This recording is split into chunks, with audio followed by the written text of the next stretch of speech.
whether that's innovation, whether that's booking revenue, whether that's serving a client through selling hardware, software, or consulting services. It doesn't matter.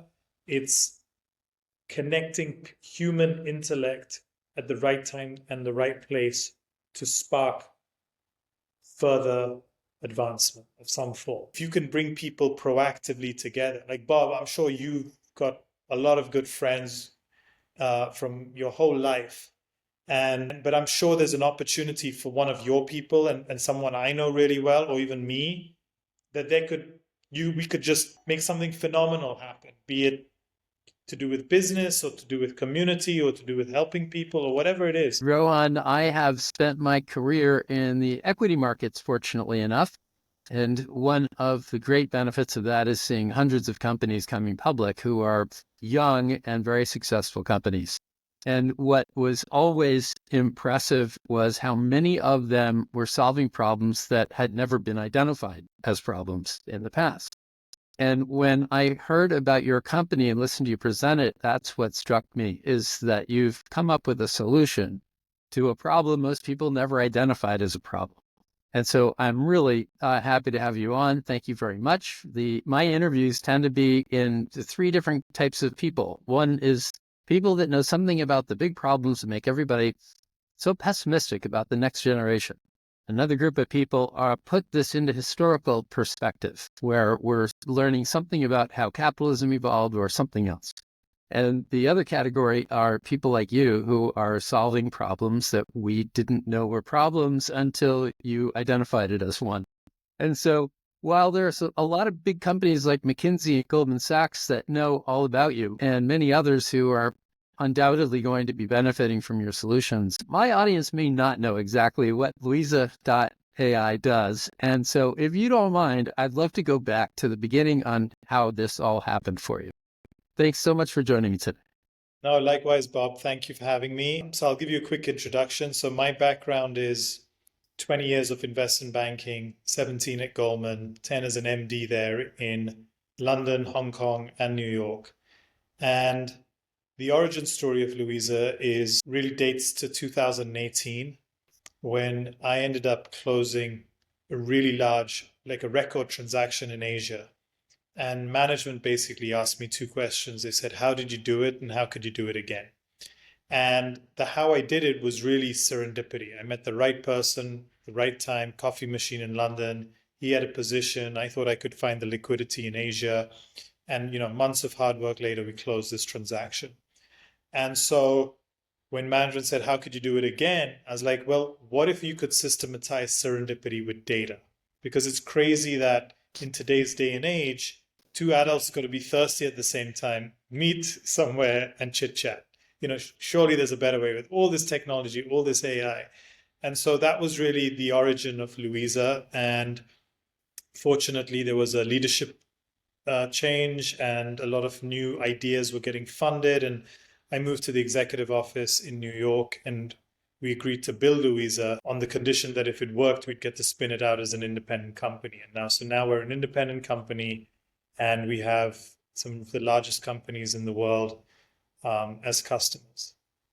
So in some ways, it's almost like creating Rolodex that automatically recognize and see each other. And but that's not enough, right? You need artificial intelligence because that wouldn't necessarily need artificial intelligence. That's really just a matching game of data, right? Yeah. Tell us how the AI works into that. Yeah, it's really, this best probably served by me telling you what happened at a very large organization with all the names changed for compliance reasons. But basically, Louisa was able to read in a Singapore newspaper about a $10 billion semiconductor plant being built in Taiwan. And it figured that the person with the strongest relationship at this company with tens of thousands of people was this lady, Susan, who was in operations in Hong Kong. And it figured that she didn't know John, who's the project finance head in New York. And so what Louisa does is it sends an email to Susan out of the blue, proactively, automatically. Like no one's lifting a finger, no one's, doing some search and some spreadsheet. It's just automatic. Sends an email to her saying, "Hey, here's an article on a company you know really well because you used to work there and you still have friends in senior management. And here's a picture of John on the right. He's the project finance guy." And it sends a similar email to John with the article with Susan's picture on the right saying she's the person who can get you into this account. And so it's almost through like matchmaking for business through which we could systematize serendipity. So the chances of them meeting at a water cooler or a coffee machine really, really slim. But through data, we could connect people, and you can do it once, you can do it 1,000 times. And it doesn't matter if you're NVIDIA selling GPUs, McKinsey selling consulting contracts, or Goldman trying to do M&A or wealth management. It's all about deal sourcing, which is just a slow and haphazard process. And Bob, to your point, I didn't think it was a problem. 17 years at Goldman, I was like, yeah, it's just that's how it is. It's hard. You got to get out there. When you were doing equities, Bob, for a long time, you had to get out there, listen to people, talk to people, connect the dots in your head, and make things happen. But maybe there's a better way because there's so much data out there that if you could connect the dots on who knows what, who knows who, and read the thing that changes all the time, which is the news, then you can make some very magical things happen. Well, and you could see that the most productive people in our business were the ones that knew enough people that, a few phone, give them a little time and a few phone calls and boing, boing, boing, they got the right person, and it was a lot of effort and a lot of how big is your Rolodex and thinking about that person that you hadn't talked to in a year and a half. And, oh, wait, they may have a connection. And the advantage of knowing all of the commonalities in somebody's past, all of the schools that they went to, and it's impossible for anybody to actually know all that. And, 20 years ago, 30 years ago, that's how business was happening.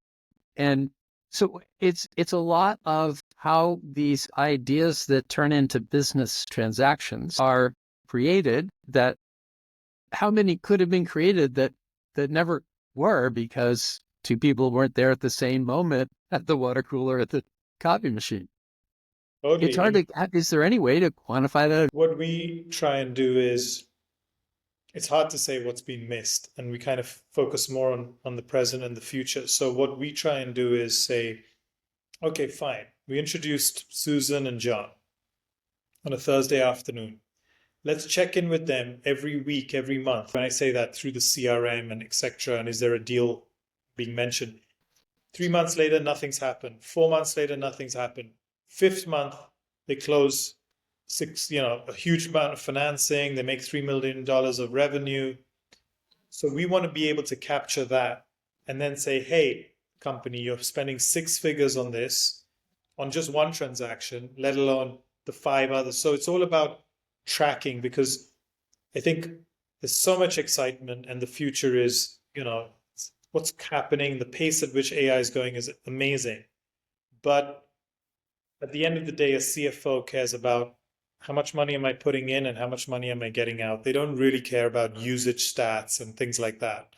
And so it's really important to be able to measure that ROI in a dollar amount, to say, hey, big company, you're going to spend, between 200 and $1 million for this technology, but you're going to make between, 10 and $50 million, depending on the ticket size for the deals in question.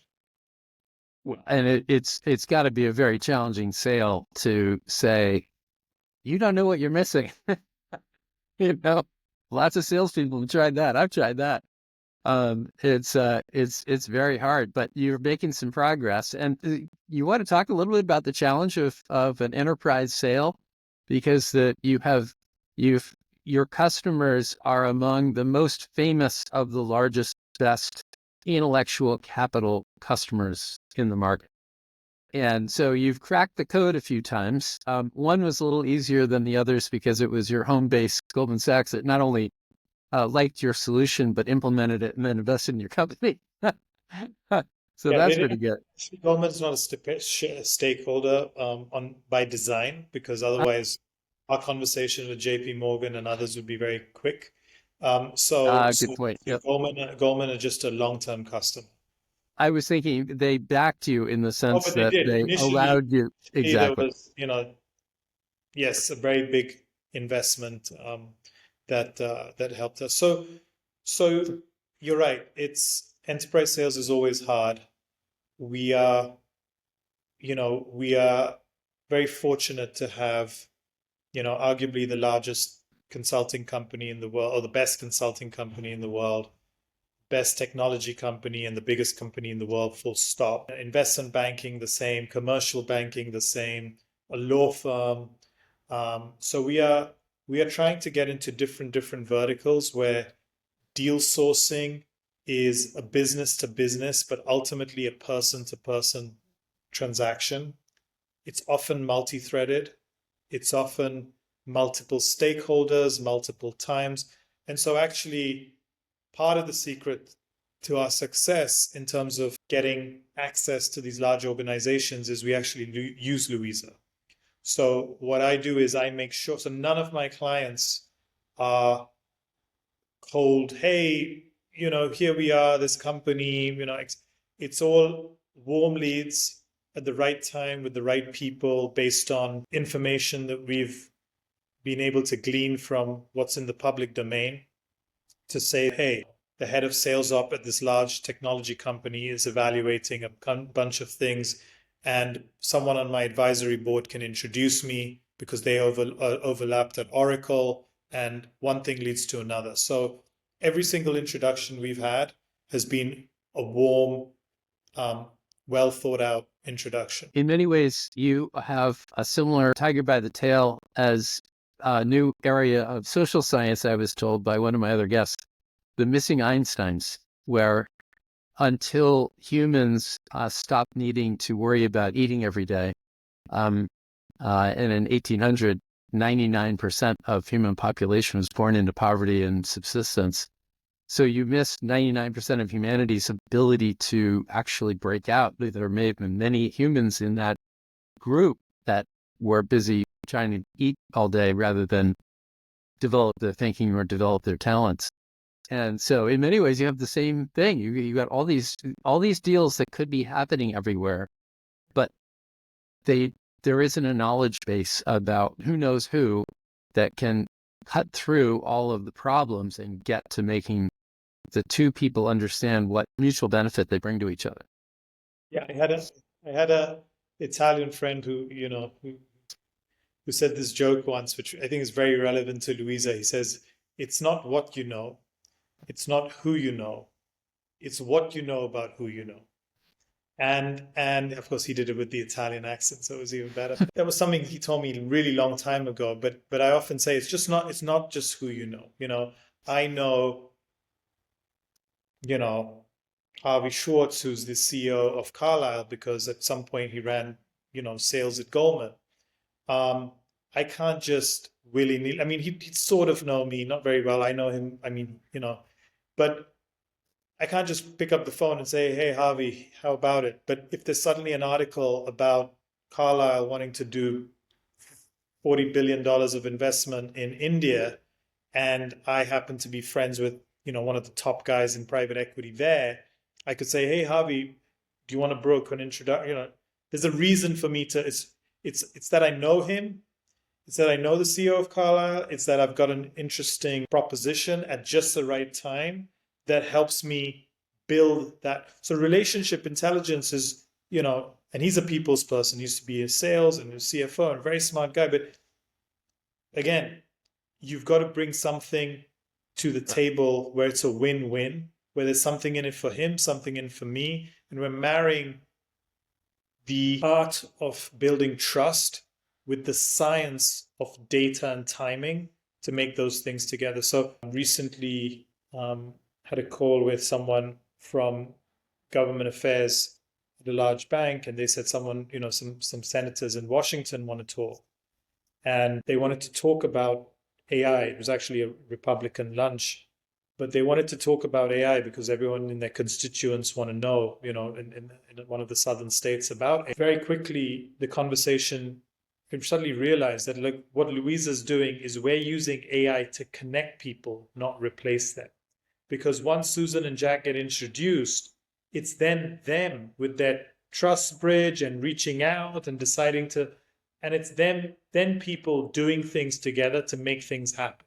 Whether that's innovation, whether that's booking revenue, whether that's serving a client through selling hardware, software, or consulting services. It doesn't matter. It's connecting human intellect at the right time and the right place to spark further advancement of some form. Right now, you're in the stage of I guess, evangelizing this and bringing in as many believers as customers as possible. Are there ways that there's a natural extension to what you're doing that reaches beyond this? There are extensions beyond what we're doing. So right now we're focused on 5 verticals: finance, consulting, legal, technology, and a community play. And what I mean by that is, YPO or big alumni organizations or like groups of various different groups, affinity groups, etc., or a group of portfolio companies that are all part of the same VC and where they can leverage and create a community of practice. Or same with private equity. So those are 5 verticals, but there are some interesting plays. Like, for example, I was at a McKinsey event in New York, I think it was this summer, and we had John Legend, the governor of New York, Kathy, Mayor Eric, Rubenstein, Carlisle founder. And so there was a really, really interesting intellectual conversation about New York always being at the forefront of things. And yes, it's not, the West Coast is where a lot of technologies come from, but, in terms of deciding what's right and wrong and bias and all of that, New York wants to have a major, leading role there. I'd just come back from a trip from Dubai, and Dubai was obviously doing a lot of interesting things. So cities are thinking of, so Dubai was, thinking about, I'd got my golden visa there, and Dubai were thinking about, imagine a world in which everyone in Dubai knew what and who everyone in Dubai knows in a compliant, private, non-Big Brother way, but where you could spur business, And so those kinds of ideas and thoughts can span beyond companies. It can go into, university groups, alumni, schools, regions, communities, etc. So there's a lot of scope for that, which is just interesting to think through. And we're not there yet, but we'd love to be part of that conversation. Yeah, it does get pretty big and exciting pretty quickly. When you move into a new client, how does everything get implemented? It's designed in a very specific way on the back of a pain point that I had when I used to buy. I had the choice of buying or building software when I was at Goldman. And I did buy a certain 6-figure software at one point that another department had that I wanted to take firm-wide. And I remember, signing the deal and then being stuck with compliance and basically for almost the whole year of the deal, no one could use it because I was still stuck in approvals. And so I got burned pretty quickly because, we spent all this money, but the value and the usage hadn't happened. So one of the approaches that we've got is to completely never let that happen, which is without fail, we start with a 10K. This is all about AI, so this is all about data. So it's a data and delivery assessment where we kind of do a deep dive with the team. We basically have these weeklies for 15 minutes, 30 minutes, where we figure out every business, every team, every geography is different. So what is the business problem you're solving? What is the data you have? What is your existing tech stack? What is your roadmap? And let us customize everything to work for your particular use case. Because we've got a platform with A, B, C, D, all the way to Z. you might just need F, C, and K, you know? So that's really the first part, which is proof of partnership. Then we move to proof of technology, which is the pilot, where we say, look, now that we've got the data outside approved, tech risk approved, privacy legal approved, the business is behind it. Let's build, let's prove the technology. Let's resolve this, make this work, and show this for your network of, I don't know, suppose it's a 10,000 person firm. We'll do it for the whole 10,000, but you'll only have 50 power users really looking at it and benefiting from the value of this network effect, so that you can demo to the C-suite and do all of that. And then when you've done the proof of technology pilot, then you move to the proof of value, which is all about, okay, let's run this for this group of the firm or the whole firm, and let's prove the value by together working on ways in which we measure that Susan and John spoke on Thursday and 6 months on closed a 3 million transaction.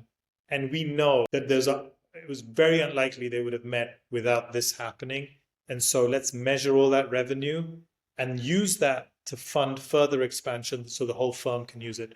Because the bigger the network, the more compounding effects and the more you can get to anyone.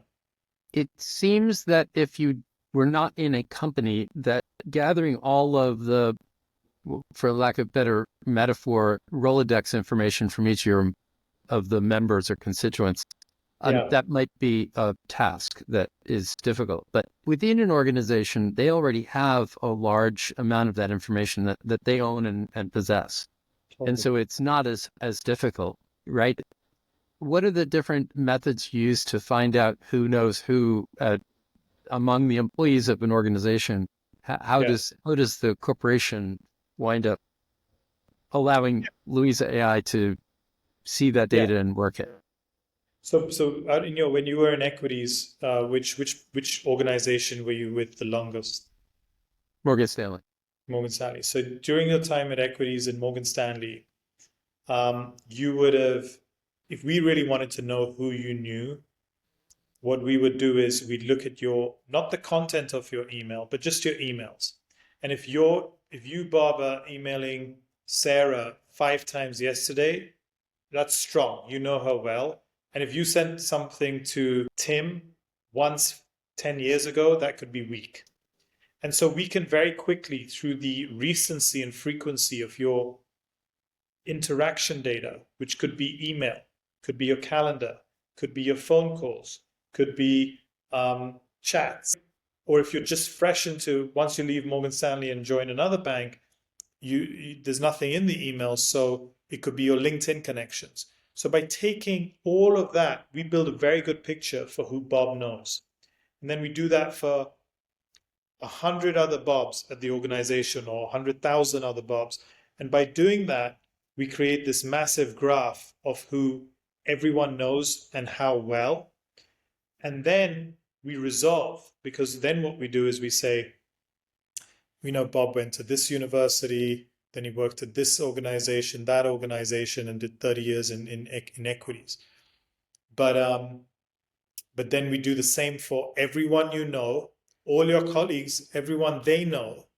And then if there's a target list of 150 people that Morgan Stanley really want to know in Q1 next year to, Morgan Stanley is amazing at wealth management. And so they want to really do that. They can then look at, well, first of all, does anyone in our firm know them? If not, do any of our clients know them? And get to them by saying, these are the 150 people we want. We're going to figure out where they went to university, what their careers are, what boards they're on, what investments they've made, just as much as we can about them, and see where there's an overlap to say, hey, the person sitting next to Bob also went to Tulane University. And that's and at the same time. And so they totally know each other, or whatever it is. They're both on the board of Aon. They know each other. So that's how we kind of do this overlap in space-time, getting back to Einstein. I did physics, Oxford, so when you mentioned Einstein. But that's kind of the idea. And how about the public domains like LinkedIn? Is that easy to incorporate? Is it incorporated at all? How much value does that bring? I mean, LinkedIn is a phenomenal platform. It's got 1 billion people. It is the go-to place for looking up people, full stop. In my opinion, it is the best list in the world of companies in the world, everything as small as Louisa AI to as big as, Barclays Bank. It's in there. And um, and 40,000 people that have ever worked at McKinsey and all the 60,000 people who are alumni are all on LinkedIn. So there's a lot of data there. The big problem with LinkedIn, which is a really big problem, is that I've got 8,000 connections. So and it's too late for me to fix it. Every time someone adds me, I go, yeah, you never know when I need a Vietnamese developer or someone who can help with outbounds from India or, this optionality. And then I think, oh, my reach is bigger. And so that when I say things, more people will listen.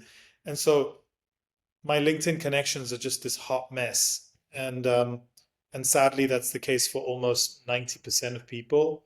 So the network doesn't work, but the profiles and the companies, phenomenal. Yeah, you can learn a lot, but to actually network through it is more troubles. It takes a lot of steps of eliminating the people that don't actually know each other. And it's become my Facebook. Like I stopped looking at Facebook now and I kind of just look at LinkedIn a lot. And so it's a bit of everything. Yeah, exactly. Yeah, I started a company a long time ago, and it was very similar to yours. I noticed that ideas that there were everybody had a few people they really trusted, and that those people were sought after for either I have a great idea and you're going to love it, or I have a big problem. How can I solve it? Um, and I went about and got pretty far down the road. It was 5 years we were operating, but it was supposed to be a way to find the people that influence each other Yep. and then give them access to one another. One person said, we manage money really well. We don't hire as well as we would like. And this would be phenomenal if I knew who should be in my circle because of data matching based on what people thought about other people.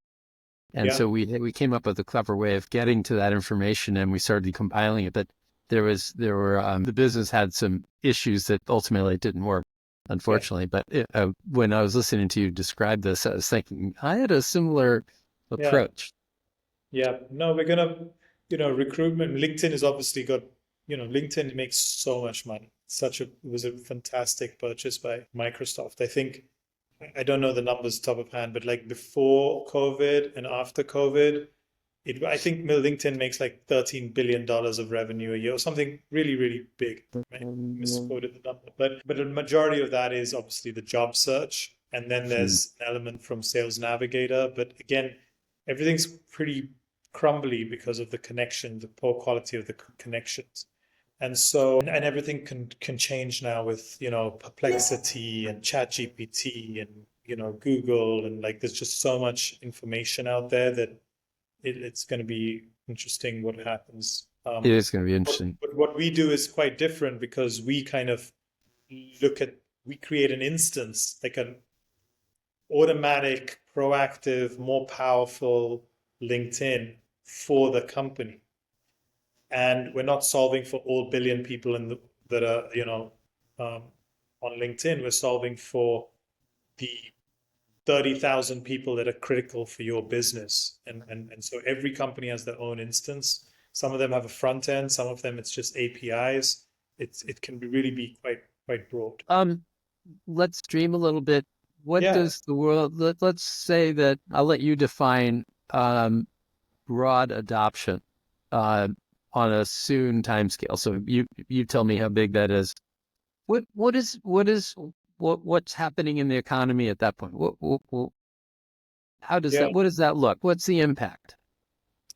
yeah. I mean, taking a step back before we go into the future, I belong to this small community called Zoroastrians or Parsis. We're an ancient Persian community, and lived in India for like 2000 years or something like that. And my surname, as you know, is Rohan Doctor, and in Doctor's a surname. And you've got, you know, when the British ruled India, they gave our community the name of whatever profession you were doing. So I've got an aunt that's, engineer, we've got driver, we've got cabinet maker, you even got soda bottle opener, purse, voila, which means purse. So it was interesting. And so I've always grown up with this thing of like, okay, we came from a family of doctors or someone else came. And so that was almost an interesting way of, the name Bob Dewey doesn't mean, but if you said Bob Capital Markets and podcast extraordinaire and forward thinker, if that was your name, then it would mean Well, a do you lot. think that's taken? So what I'm trying to say is it's always fascinated me connecting people, and still like sometimes I was in Barbados recently, and we've got some Canadian friends who've moved there, and they met with my I would go to Barbados a lot because my school friend from when I was 16 lives there, and his family lived there 200-300 years. And the idea is, I forgot that I'd even introduced the Canadian guy who went to Oxford with me to my buddy years ago. But that's that little connection.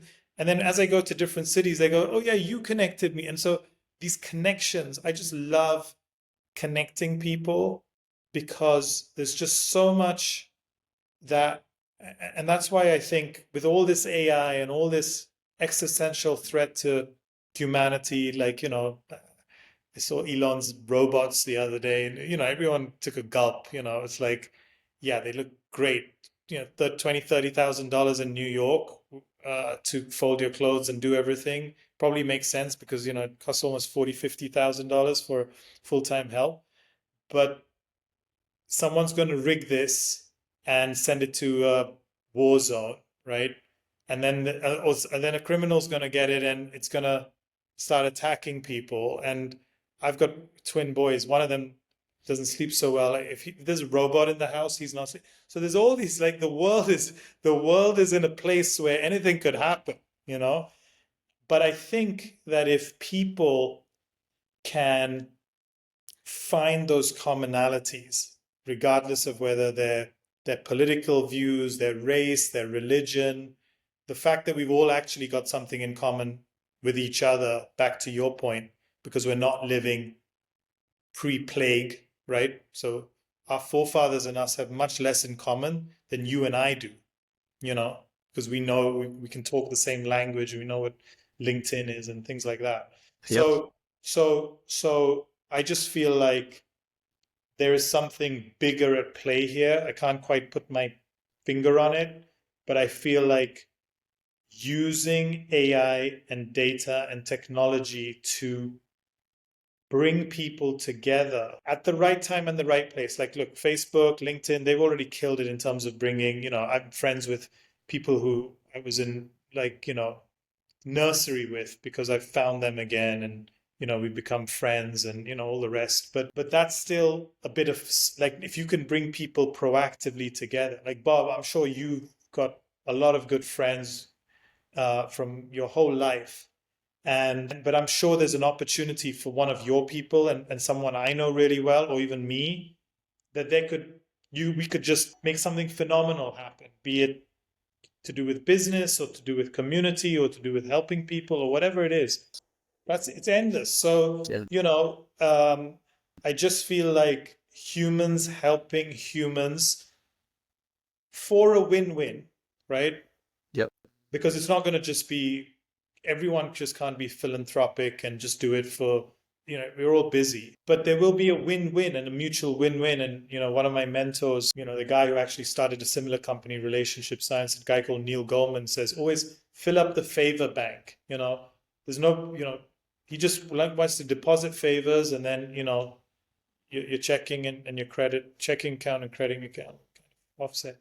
But yeah, I think there's a lot one can do with Yeah, I think LinkedIn is a phenomenal organizational tool of information that is everybody's background, and it's static and it can be retrieved you go find it. You need it, you go find it, look it up. There's a lot of value in that.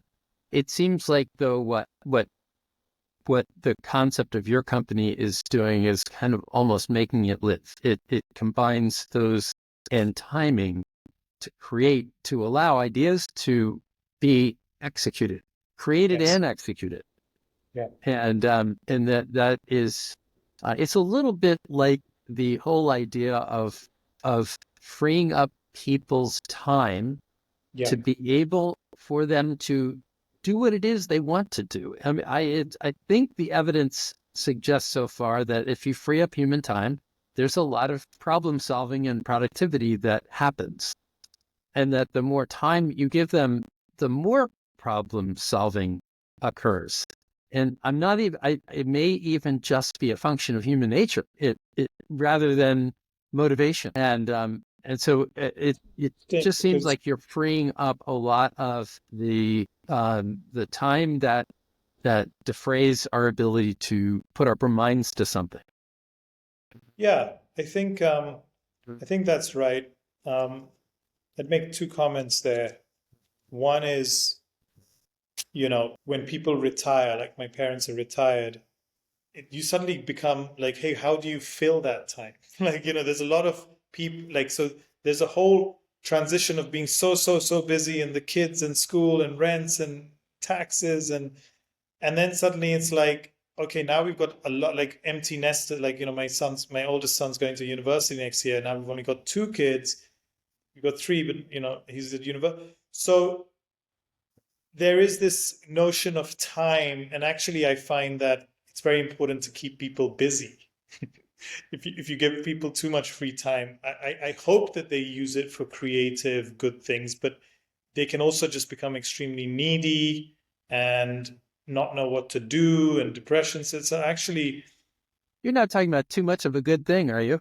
no, I'm not. But what I'm actually saying is that I think it's not about creating time. It's about matching people to do things, that finding matches. I'm not saying everything is like boy meets girl, get married, or whatever, combination is in front of you. I'm just saying that if you can find, it's more about finding opportunities where there is a real win-win with whatever it is. My Yes. mom loves walking, finds other walking group people, they go to Puglia, like that makes sense. And then they swap stories and then they help each other. Um, and then the second point I wanted to make was, this was actually credit to, so when I became a managing director at Goldman, we had this amazing MD training. And there was this, I think it was something to do with Stanford, but there was this concept of a reciprocity ring. And what that meant was there were about 150 new managing directors, newly minted MDs. And we all basically were on tape. There were 15 tables with 10 people. And you had to turn to the person on your left and you had to write down three problems and they had to write down three problems. It could be business. It could be, I've got a young kid who doesn't sleep all night. It could be something to do with your taxes. It could be anything. So you'd write down these two problems. You'd turn to the person on your left. I still remember my buddy Rob, who I turned to, and we talked about it. And between me and him, he was a really smart guy, went on to do great things. Um, we solved each other's problems. But there were some people on the table where we couldn't. So then we had to open up the question to the table.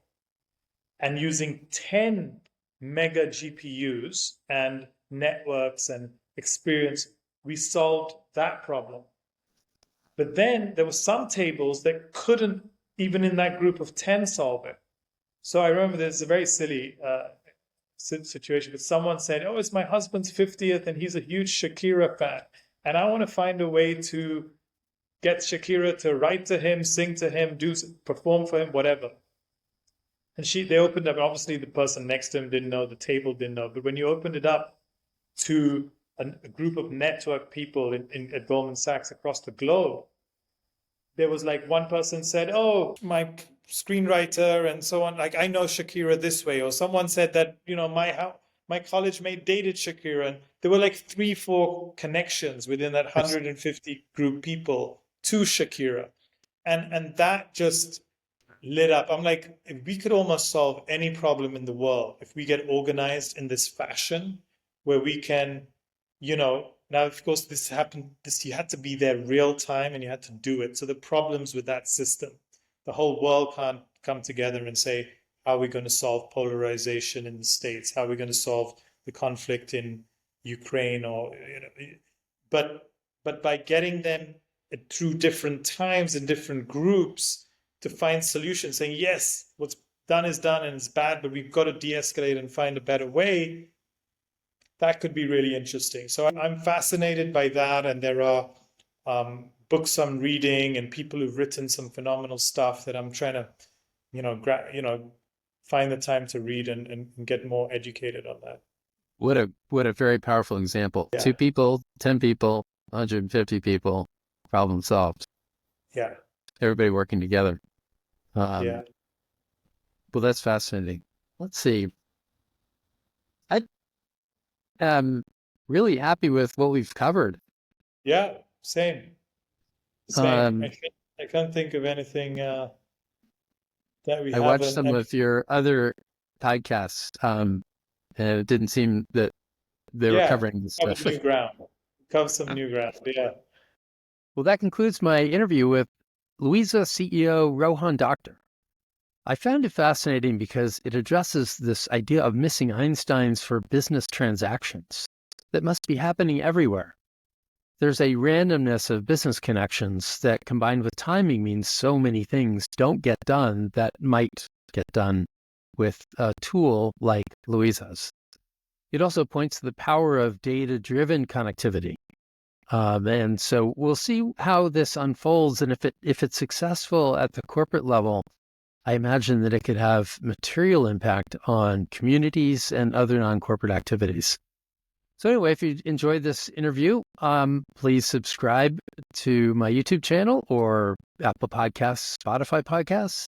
I also write these up in Substack, and you can follow me on Twitter. Thank you very much. Bye for now.